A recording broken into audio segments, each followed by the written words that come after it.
There are moments in your life that arrive disguised as something ordinary. They were the camouflage of a Tuesday night, or the quiet hum of a refrigerator, or the weight of a friend's head on your lap. You don't recognize them as turning points at the time.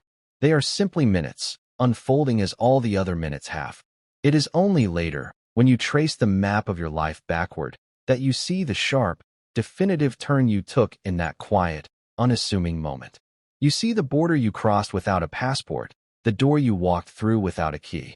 For me, that moment was the gentle, rhythmic sound of Liam's breathing as he slept, his body a warm, solid line against mine on my worn-out sofa, the television casting flickering blue light across his face. It was not the first time we had ended up like this, in the comfortable wreckage of a movie night, but it was the first time the silence between his breaths felt less like a space and more like a question being asked of me, over and over again.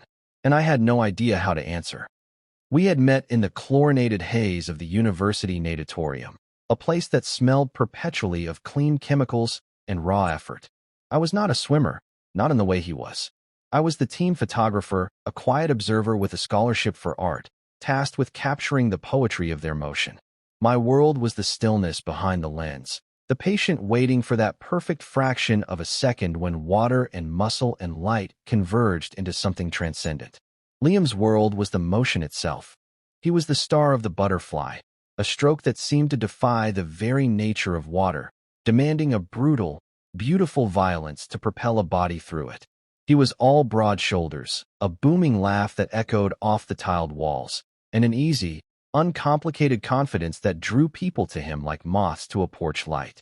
He moved through the world as if it were a medium that would always yield to his strength. I, on the other hand, moved through it as if I were trying not to leave a single footprint.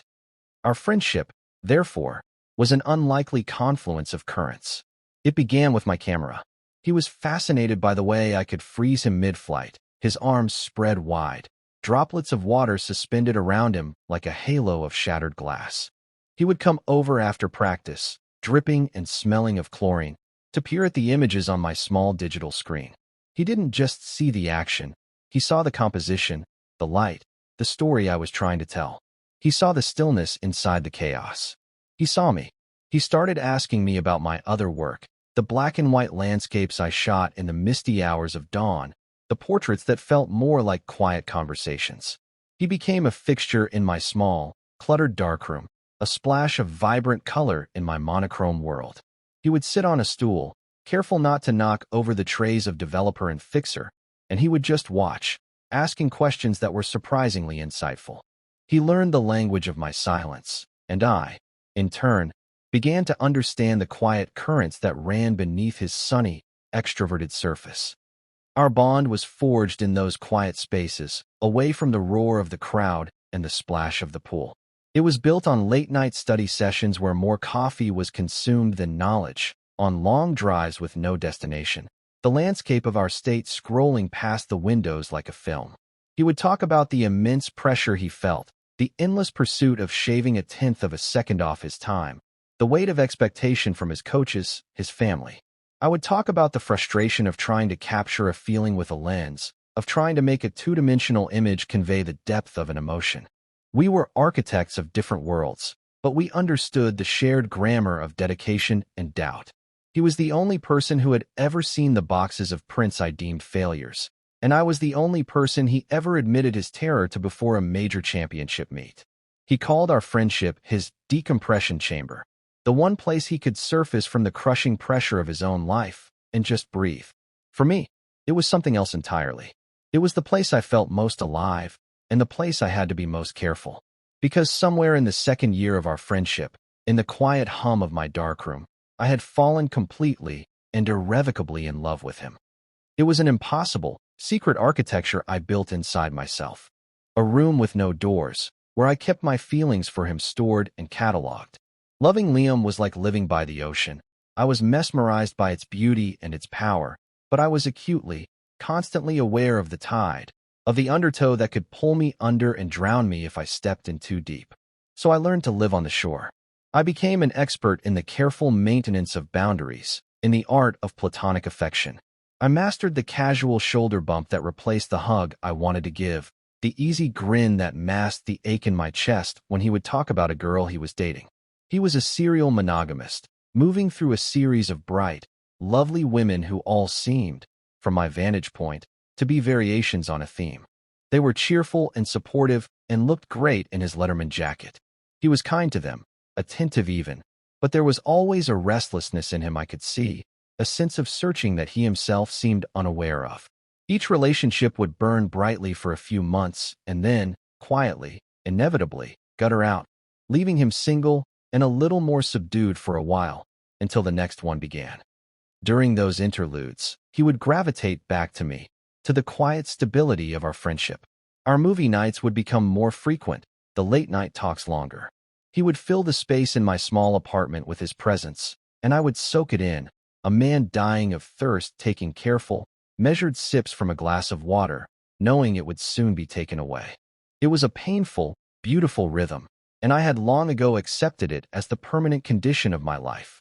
To risk telling him the truth would be to risk the friendship itself, and the friendship was my oxygen. I could not imagine my life without his laugh, without the easy way he would throw himself onto my couch and demand to see my latest photos, without the quiet understanding that passed between us. Losing that was unthinkable. It would be a cataclysm. So I guarded my secret with the fierce, desperate vigilance of a lighthouse keeper, tending to my small, solitary flame, making sure its light never betrayed the truth of the lonely island I lived on. I was the quiet observer, the photographer. My role was to capture his life, not to be a part of it in the way I truly wanted. I had made my peace with that, or so I had told myself, over and over, until I almost believed it. The shift began, as so many shifts do, with an ending. Liam had been dating a woman named Sarah for nearly a year, his longest relationship by a significant margin. To everyone, including, I think, Liam himself, she seemed to be the one. She was smart, a law student, with a sharp wit that challenged him and a warmth that seemed to ground his restless energy. They spoke of the future in that casual, certain way that couples do when they believe they have found their endpoint. They talked about cities they might live in after graduation, the kind of dog they would get, the ridiculous names they would never give their children. I listened, of course, playing my role as the supportive best friend, each mention of their shared future a tiny, precise paper cut on my heart. I photographed their smiling faces at university events, my camera acting as a merciful buffer between my feelings and my reality. I learned to see their happiness as a landscape, beautiful and remote, something to be appreciated from a distance. Then, one rainy Tuesday in April, it was over. The call came late, just after I had finished developing a set of prints. His voice on the other end of the line was a sound I had never heard before. It was hollowed out, thin, stripped of all its usual warmth and resonance. It was the sound of a building after the wrecking ball has done its work, all echoing emptiness and structural collapse. He did not cry. He just said, in that terrible, flat voice, "She's gone." She ended it. He offered no details, and I did not ask for any. The reasons did not matter. The only thing that mattered was the raw, gaping wound in his voice. "Can I come over?" he asked, and it was not a question. It was a plea. When he arrived at my door, he looked like a photograph that had been left in the developer for too long, the edges of him blurred, the details lost in shadow. He was soaked from the rain, his hair plastered to his forehead, but he seemed completely unaware of it. He walked into my apartment and stood in the middle of the living room, dripping onto the old hardwood floor, his gaze unfocused. He did not seem to be seeing my apartment so much as staring through it, into the wreckage of his own immediate past. I said nothing. I took his wet jacket and hung it on the hook by the door. I made him a cup of tea, the way my mother used to for me when I was sick or sad, and pressed the warm mug into his cold hands. He sank onto the couch, the one he had collapsed onto 100 times before, but this time his posture was different. He was not relaxed. He was folded in on himself, a man trying to make himself smaller, as if to minimize the target for any more incoming pain. We sat in silence for what must have been an hour, the only sounds the ticking of the clock on my wall and the gentle hiss of the rain against the window panes. He just stared at the swirling steam rising from his mug. I did not try to fill the silence with platitudes or reassurances. I knew that his grief was a vast, uncharted territory, and my words would be useless, flimsy maps. All I could offer was my presence, a quiet, steady anchor in the storm that had just ripped through his life. I sat in the armchair opposite him, my own hands wrapped around a mug of tea I had no intention of drinking, and I just watched over him. I felt like a sentry, guarding the fragile perimeter of his sorrow. This was the beginning of the change. He had come to me for comfort before, after a lost race or a bad exam. But this was different. This was not a disappointment. It was a demolition. And in the rubble, something new and uncertain was about to be built between us, though neither of us knew it yet. He was unmoored, cast adrift from the life he had been so certain of, and he had paddled his lifeboat to the only shore he had left. My shore. That night marked the beginning of the ritual. He did not go home. As the hours bled into the early morning, his exhaustion finally overtook the sharp edges of his pain. His head began to nod, his grip on the mug loosened. I gently took it from him and set it on the coaster on the coffee table. He mumbled a thank you, his eyes already half closed. "You should sleep," I said softly. He looked at the front door as if it were a mountain he had to climb, the distance back to his own empty apartment an impossible journey. He shook his head slightly. "Can I?" He did not finish the sentence. He did not have to. "The couch is yours," I said. He gave me a look of such profound, exhausted gratitude that it felt like a physical weight in my chest. He simply curled up on the cushions, pulling the Afghan my grandmother had knitted for me over his shoulders, and within minutes, he was asleep. I stayed in the armchair for a long time, watching the slow rise and fall of his chest, listening to the sound of his breathing finally evening out. It was the first night of many. At first, it was an unspoken necessity. His own apartment, the one he had shared so many memories of Sarah in, felt haunted. Every corner held a ghost. He admitted as much one evening, his voice low, that being there alone felt like trying to breathe in a vacuum. So my place became his sanctuary. He would come over after his classes or his evening practice, bringing takeout or just his own tired presence, and we would fall into a new, quiet routine. We would watch old movies, films we had both seen so many times we could recite the dialogue, their predictability a comforting balm. We would listen to records, letting the music fill the spaces our words could not. He spoke very little about the breakup, and I never pushed. Instead, he talked about swimming, about the relentless focus it required, how the cold water and the burning in his lungs were the only things that could silence the noise in his head. He was using his physical discipline to fight his emotional chaos. And when the evening drew to a close, the unspoken arrangement would click into place. He would migrate to the couch, and I would retreat to my bedroom, leaving the door slightly ajar. This open door became a symbol of our new, fragile dynamic. It was an invitation and a boundary, all at once. It said, "I am here if you need me," but it also maintained the fiction of our separate spaces. Some nights, I would hear him tossing and turning, his sleep troubled. A few times, a low sound, a muffled cry, would escape him, and my heart would seize in my chest. I would lie awake in my own bed, rigid with a helpless, protective ache, my hands clenched at my sides. I was the guardian of his sleep, the silent witness to his pain. And every morning, I would wake up before him, make coffee, and by the time he emerged, rumpled and bleary-eyed from the couch, a sense of normalcy would be waiting for him, a small, solid thing to hold on to in the shifting landscape of his life. We never spoke of it directly. This new domesticity was a fragile ecosystem we had created, and we were both careful not to disturb it, not to examine it too closely for fear it might collapse. The ritual began to evolve, subtly at first. The couch, he complained one morning with a half-hearted grin, was starting to permanently reshape his spine. He said it with a lightness that was clearly forced, a test balloon sent up into the quiet air between us. I knew what he was asking, and the question hung there, unspoken but deafening. My bed was a queen, more than enough space for two people who were careful.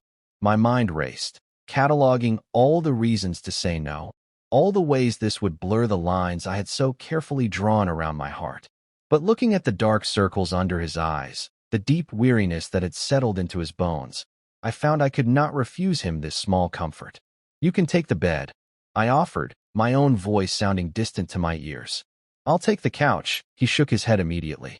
"No way. That's not fair. We can share. It's big enough. If that's okay." He looked at me, his gaze direct and vulnerable, and in that moment, the entire architecture of my self-preservation crumbled. It was just a bed. It was just sleep. It was a practical solution to a temporary problem. These were the lies I told myself as I nodded. That first night was an exercise in agonizing self-awareness. Every nerve ending in my body felt like it was firing at once. The bed, my most private space, was no longer just mine. It was a shared territory, a landscape I now had to navigate with excruciating care. I lay on my side, my back to him, my body as rigid as a board, occupying the absolute minimum amount of space possible. I could feel the heat radiating from his body across the few inches of mattress that separated us. I could hear every tiny shift of his weight, every breath he took. The air in the room felt thick, charged with a strange, new electricity. I was terrified to move, terrified to breathe too loudly, terrified that the frantic, percussive beating of my own heart was audible in the silence. It felt like trying to sleep next to the sun, a source of immense warmth and light that I knew could incinerate me if I got too close. I did not sleep at all that night. I simply lay there, suspended in a state of heightened sensory input, until the first gray light of dawn began to creep through the blinds. But one night of careful separation bled into another, and then another. Slowly, imperceptibly, the rigid boundaries we had established on that first night began to soften. The space between us on the mattress began to shrink. It happened through the slow, unconscious negotiations of sleep. One night, I woke to find his arm thrown casually over my waist, his face buried in the space between my shoulder blades. My entire body went still, a deer caught in the headlights of a sudden, shocking intimacy. His breathing was deep and even, the soft puff of his exhales warm against my back. He was completely asleep, completely unaware. It was an unconscious act, a simple seeking of comfort and warmth in the dark. I knew this. My rational mind understood it perfectly. But the rest of me, the secret, yearning part of me, interpreted it as something more. I lay there for over an hour, not daring to move, my body alight with a feeling that was equal parts terror and a deep, resonant joy. I was his harbor, his safe place, even in his dreams. When he finally shifted away in his sleep, the loss of his touch left my skin feeling cold and strangely empty. This became the new pattern. The accidental touches in the night grew more frequent. A hand on my back, his leg brushing against mine. Sometimes, I would wake up to find us tangled together, my head on his chest, his arms securely around me. In the defenseless state of sleep, our bodies seemed to be saying the things our waking minds could not. We were seeking and giving a comfort that went beyond the platonic. In the morning, we would wake up on our respective sides of the bed, a polite distance reestablished, and we would never, ever mention it. It was a silent, complicit agreement. The nights were a different country, with different laws, and we did not bring its customs into the daylight. But the knowledge of it changed everything for me. It was a constant, low-level hum beneath the surface of our daily interactions. When he would laugh at something I said, my mind would flash back to the feeling of his hand on my hip. When he would look at me with that familiar, easy affection, my skin would remember the warmth of his breath on my neck. The room I had built inside myself to contain my feelings for him was no longer soundproof. The emotions were beginning to seep through the walls. The ritual was both a paradise and a torture chamber. I had what I had always wanted, in a way. I had his closeness, his trust, his unguarded presence in my life and in my bed. But I had it all under a false premise. I was a temporary solution, a port in a storm. I was a stand-in for the comfort he had lost. This thought was a constant, bitter counterpoint to the sweetness of his proximity. I would watch him sleep, the moonlight tracing the strong lines of his jaw, the slight furrow of his brow smoothed out in rest, and I would feel a love so profound and so painful it was a physical ache in my sternum. I was a photographer documenting a landscape I could never truly inhabit. I was capturing these moments of intimacy, filing them away in my memory, knowing they were temporary, knowing that one day the storm would pass, and he would sail away from my shore, leaving me with nothing but the ghosts of his warmth and the scent of him on my pillows. The anxiety of this future loss was a constant companion, a shadow that clung to me even in the brightest moments. Every night I fell asleep next to him was another grain of sand passing through the hourglass, bringing me closer to the inevitable day he would not need me anymore. One evening, about 2 months into this new arrangement, something felt different. The air in the apartment was heavy, charged with a tension that had nothing to do with his lingering sadness and everything to do with us. We had been sitting on the couch, the television on, but neither of us watching it. The movie was just background noise, a screen for the silence that was stretching and deepening between us. He was uncharacteristically still, his gaze fixed on the swirling patterns of the grain in my wooden coffee table. I could feel him coiled beside me, a tightly wound spring of unspoken thoughts. The usual, easy comfort of our shared space had been replaced by a palpable sense of anticipation, like the electric stillness in the air just before a thunderstorm breaks. My own senses were on high alert, every part of me attuned to the subtle shift in the emotional atmosphere of the room. I felt as though I had been preparing for this moment for years, and yet I was utterly, terrifyingly unprepared. He finally broke the silence, his voice low and tentative, barely rising above the sound of the television. "Alex," he began, and then he stopped, swallowing hard. He turned to look at me, and his eyes, usually so clear and direct, were clouded with a profound and startling uncertainty. He looked lost, not in the sad, grieving way he had for the past 2 months, but in a new, more immediate way. He looked like a man who had just realized the map he had been following his entire life was wrong. "Do you ever feel different?" he asked, the words careful, as if he were handling delicate, explosive materials. My heart, which had been hammering against my ribs, seemed to stop altogether. It was a vague question, a question that could mean anything, but I knew, with a certainty that was bone deep, exactly what he was asking. He was asking about the air between us. He was asking about the nights. He was asking about the invisible, powerful current that had been pulling us closer and closer together. He must have seen the answer in my eyes, because he continued, his voice dropping to just above a whisper. "Around me, I mean." He said he felt different around me, then asked if I noticed it too. The phrasing was clumsy, a strange echo of a question he was putting to himself. It was as if he were trying to see his own confusion reflected in my face, to find some external validation for the strange, new feelings that were disorienting him. My throat was dry, my tongue felt thick and useless. All the words I had ever known seemed to have abandoned me. All I could do was nod, a single, small, jerky movement. It was the most honest and the most terrifying thing I had ever done. It was an admission that tore down the final wall of my carefully constructed internal fortress, leaving me completely exposed. A long moment passed. He did not look away. His gaze was intense, searching. He was not just looking at me. He was seeing me, truly seeing me, perhaps for the first time without the filter of our established friendship. He was seeing the years of my carefully guarded secret, the depth of the feeling I had held for him in silence. It was all there, in the open, in the charged space between us. And then he moved. It was not a sudden or aggressive gesture.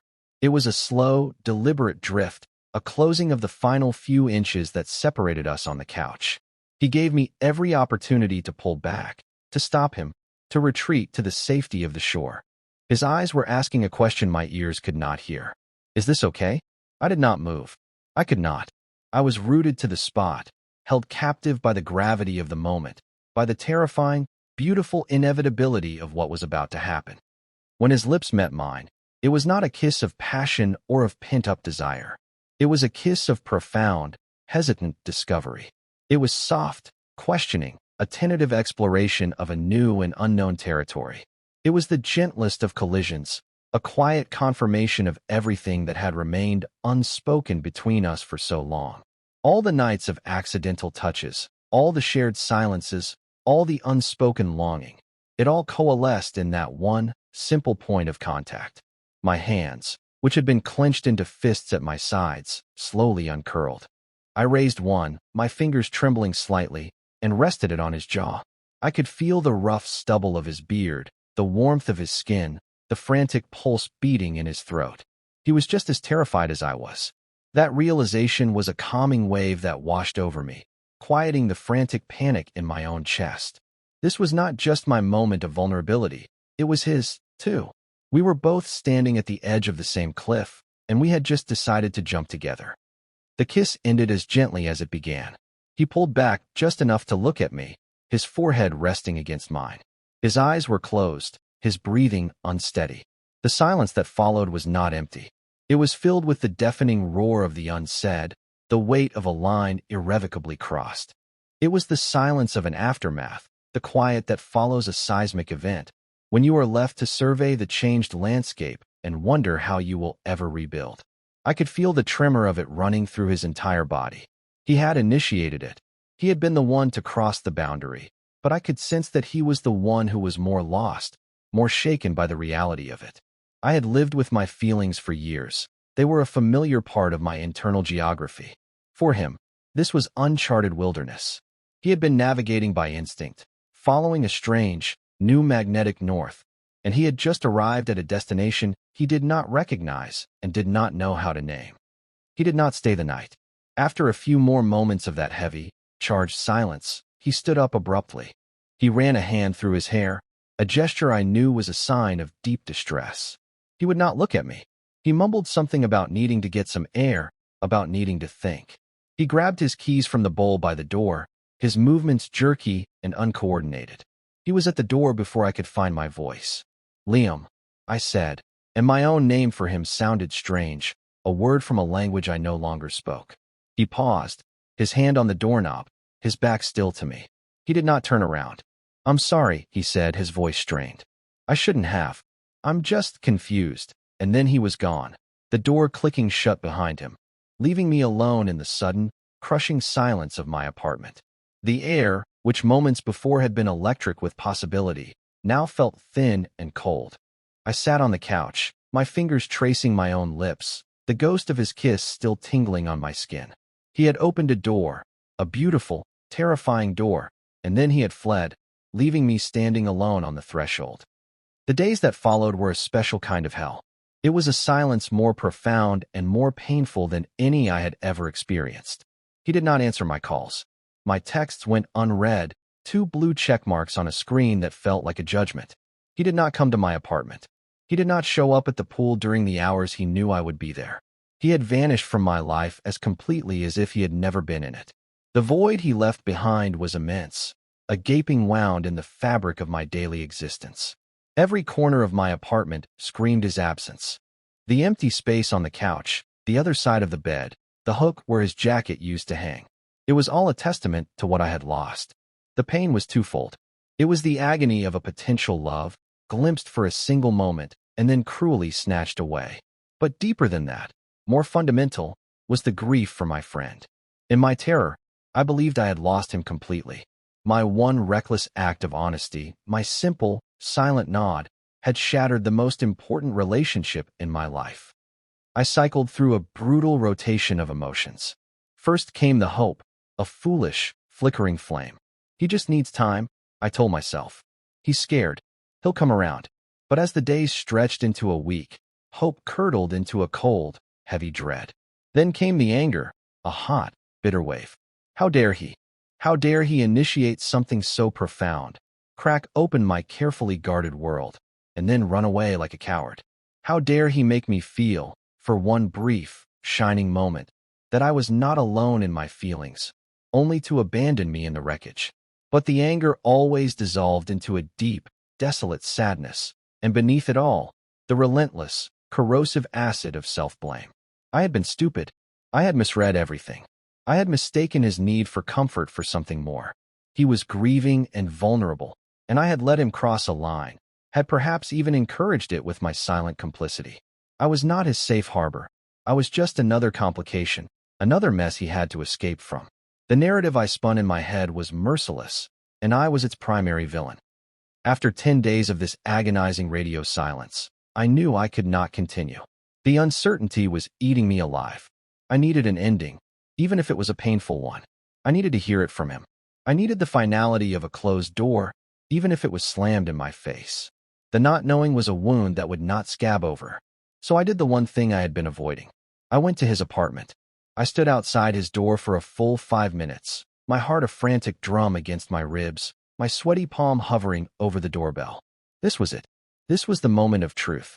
I was terrified of the confirmation of my fears, but I was more terrified of living in this limbo forever.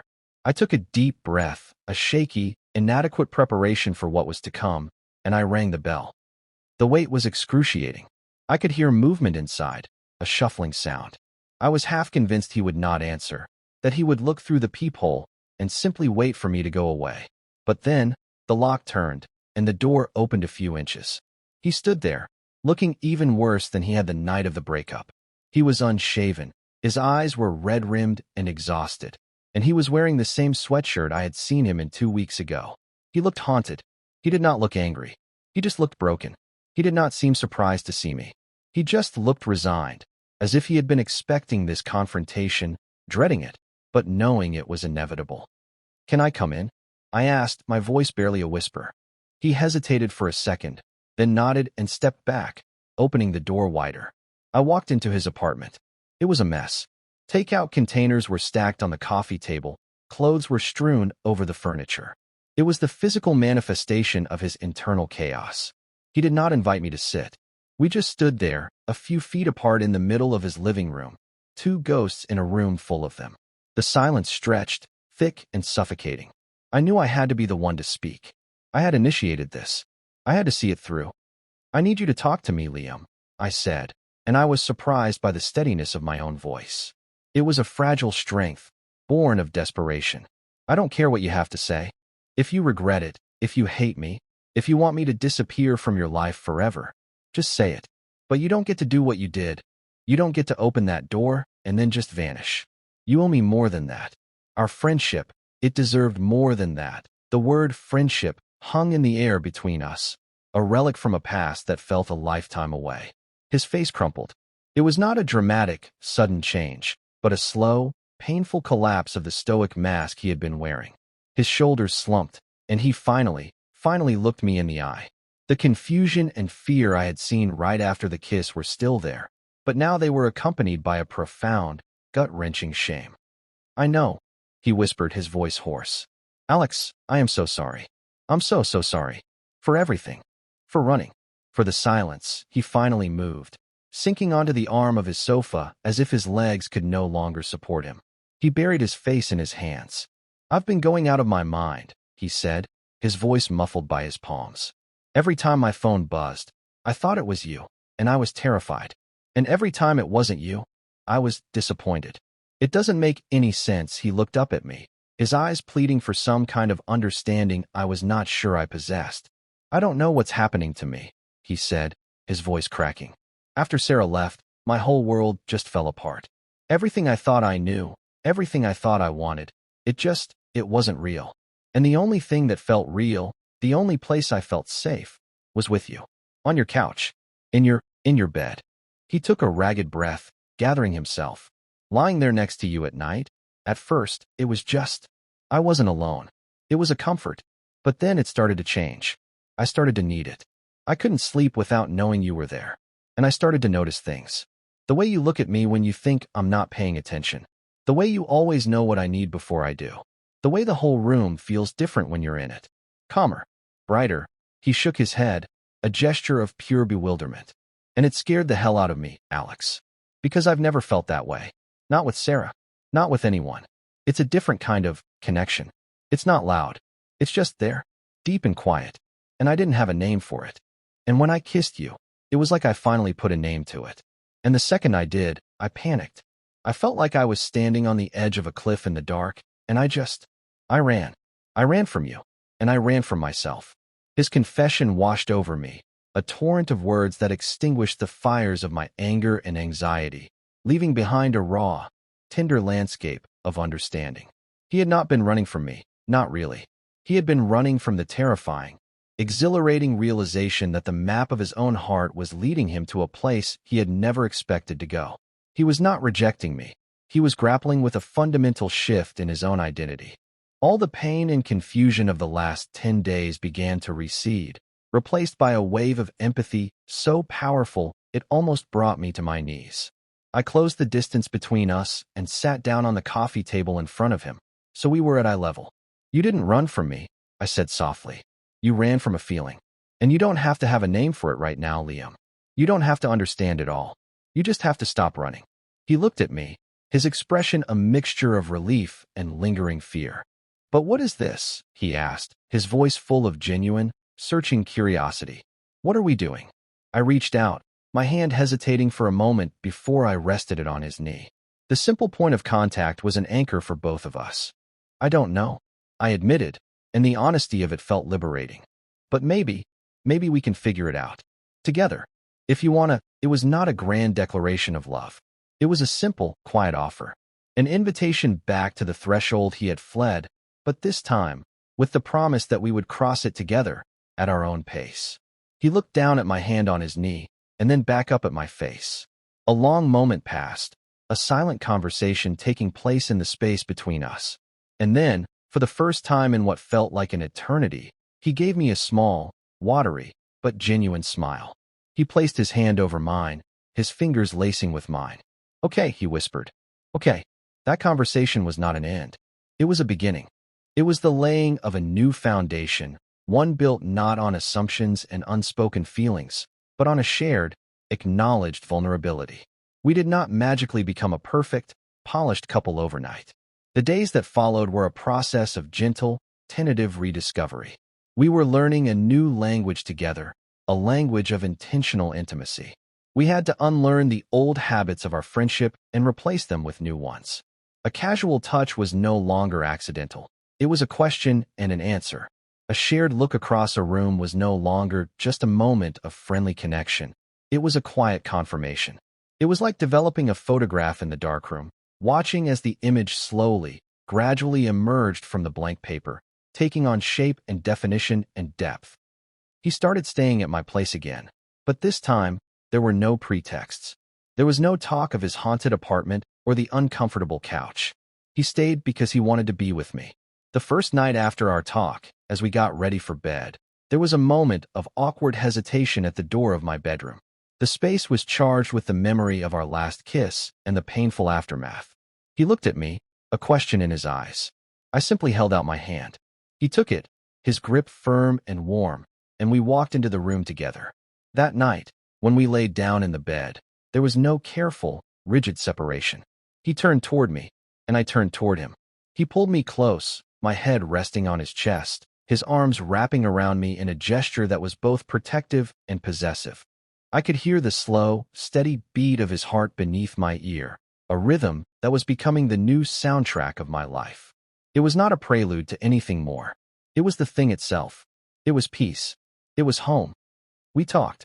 We talked for hours, late into the night, in the quiet intimacy of my bedroom. He told me about the pressure he had felt his whole life to be a certain kind of man, the star athlete, the popular guy, the one with the pretty girlfriend. He talked about how his relationships had always felt like he was playing a role, following a script he had been handed. With me, he said, he never felt like he was performing. He could just be. He could be quiet. He could be tired. He could be unsure. He confessed that my stillness had always been a source of fascination and comfort for him, a quiet center in his often chaotic world. And I, in turn, finally told him everything. I told him about the years of silent affection, about the painful joy of our friendship, about the terror I felt of losing him. I laid all my cards on the table, revealing the secret hand I had been holding for so long. And he did not flinch. He just listened, his gaze steady, his hand stroking my hair.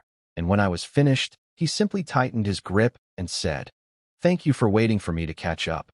Slowly, our two lives began to merge, not in a great, dramatic collision, but in a series of small, quiet domestic acts. A toothbrush of his appeared in the holder next to mine. A drawer in my dresser was cleared out to hold a few of his t-shirts and a pair of sweatpants. We learned the rhythms of each other's mornings. He needed the loud shock of an alarm clock, while I preferred to wake with the gentle light of the sun. I learned that he hummed, slightly off-key, when he made coffee. He learned that I needed a half-hour of quiet solitude with my camera before I could properly face the day. These were not the grand, cinematic moments of a love story. They were the small, sturdy bricks of a life being built together. It was in these mundane, beautiful details that our love found its truest expression. It was a quiet, unassuming architecture, but it was strong, and it was ours. We began to heal, both of us. The deep wound of his breakup began to scar over, not because I had replaced Sarah, but because he was finally building a life and an identity that was authentically his own, not one dictated by expectation. And the long, chronic ache of my own loneliness, the one I had carried for so many years, began to dissolve in the steady, quiet warmth of his presence. My camera, which had so often been a shield, a way to keep the world at a safe distance, became a tool of connection. I began to photograph him, not as the star athlete, but as the man I loved. I captured him sleeping, the morning light soft on his face. I captured him laughing, a genuine, unforced sound that filled my small apartment. I captured him in the quiet moments of thought, his brow furrowed in concentration. My art was no longer about observing life from the outside. It was about chronicling the beautiful, honest world we had learned to create together. There are moments in your life that are not disguised at all. They announce themselves with the clarity of a ringing bell. They are the moments of decision, of confession, of quiet, mutual understanding. They are the moments when you look at the person lying next to you in the early morning light, their arm thrown possessively over your waist, their breathing a soft, familiar rhythm against your back, and you know, with a certainty that settles deep in your bones, that you are no longer standing on the shore. You are in the water, and you are not drowning. You are home. The silence between his breaths was no longer a question. It was the answer. And in the beautiful, peaceful quiet of our shared mornings, we were finally learning how to live in it.